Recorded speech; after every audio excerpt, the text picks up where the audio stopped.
Picture this. A young teenager who lives in Cap Haitian.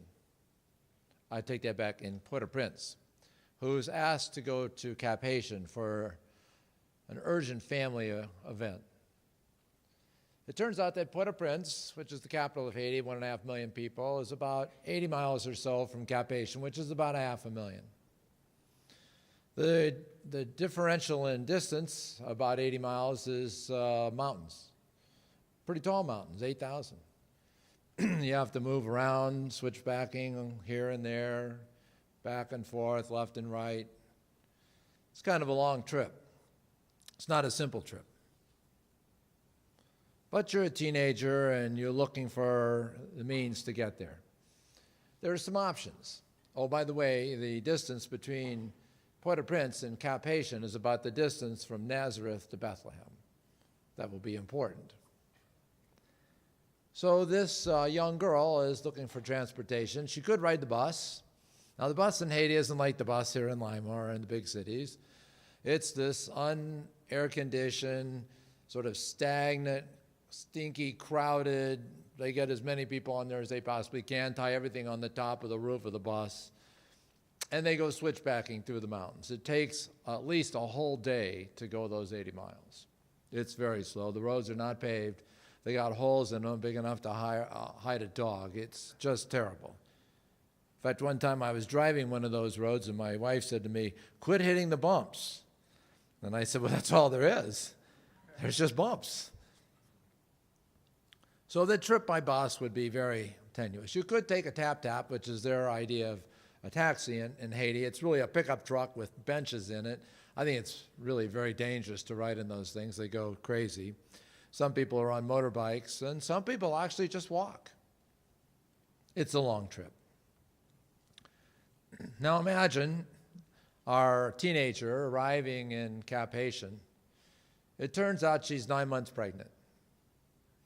And sure enough, upon her arrival in Cap Haitian, she begins to feel labor pains. And she's looking for a health care facility, of which there are practically none. I have been to the obstetrical hospital in Cap Haitian, a town of 500,000 with one little hospital and about 12 beds for obstetrics, which means there's no obstetrics in Haiti. So you go to what they call midwives. These are people that really aren't trained in midwifery. They just learn it on the job. So you find somebody in the neighborhood come to deliver your baby. And that's what this young girl would have needed to do. She would have had to try to find some place to stay. It's probably a one-room hut shared by 10 people made out of sticks with a tin roof. That's Cap Haitian. It's a busy place, limited housing, limited health care. And if you're born there, you only have about a 20% or less chance of surviving to adulthood. It's poverty, malnutrition, a lot of misunderstanding. What if Jesus had been born in Haiti? It's an interesting thought, isn't it? First of all, Jesus would have had a heritage of West African. He had been black, which would have taken a lot of us by surprise.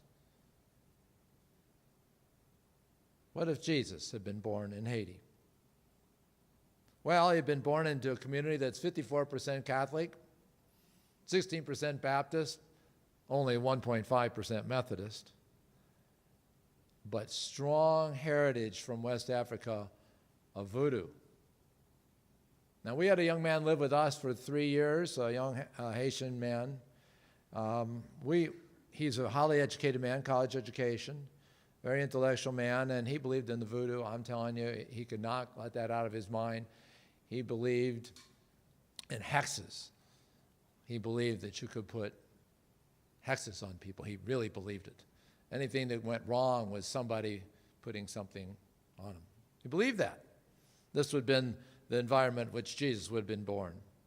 And interestingly enough, when I was in Haiti, there were 10,000 United Nations troops there to keep the peace, tanks and armored vehicles and men walking all the streets with automatic weapons, kind of scary actually. Kind of reminds me of Israel in Jesus' time, right? They're overseen by the Romans, who probably carried big swords with big guys who seemed kind of threatening. If Jesus was born in Haiti, he would have been born into an environment very much like he was born in Israel. How would the people have received Jesus? Well, he had been one of them. That's a good start, right? If you're Jewish in a Jewish community, it's a good thing. If you're African in an African community, you're off to a great start. So people would have loved him. And I'm sure Jesus would have had empathy for the people, just as he did in Israel. No different. Now, Jesus might have spoken out about the government a little bit, because he did that in Israel about some of the poor conditions and circumstances that were placed upon the people by the government. Haiti is and has been really a poorly managed country for a long time. Dictatorship for a long time, nepotism, cronyism, embezzlement, kidnapping, murder, and anarchy. I mean, it's still a country that's pretty challenging. So you might think that the people would have gone to Jesus and said, we want you to lead. Maybe they put banana leaves in front, no palms, bananas in front of them and say, we really want you to lead us out of this terrible country. But Jesus is a gentle person. That's not the goal of Jesus. That's not why he came to Israel. That's not why he would have been born in Haiti. He was a man who was gentle. In fact, he would heal the sick. Maybe not so much leprosy in Haiti, but he would be healing tuberculosis, which is very common, AIDS, which is very common, dengue fever, and malaria. These would be the things he would be healing, and he would go about the country doing these things. And he would feed the poor. There are a lot of hills in Haiti. I can see a lot of people up on the hill hearing his message, loving your neighbor and loving God. And he would feed them. He'd probably have 2 goats and 5 bowls of beans and rice. No fish and no bread. Jesus would tell them about the kingdom of heaven.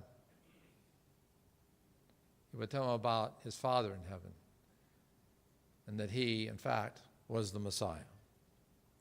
It would have been interesting if he would have visited bored. He would have seen people in poverty. He would have seen people worshiping in a church, people in school, people learning trades. That's what he would have seen in bored. But he would continue to speak of God loving them and how they should love their fellow man. And he would spend some time convincing them that he was the Messiah.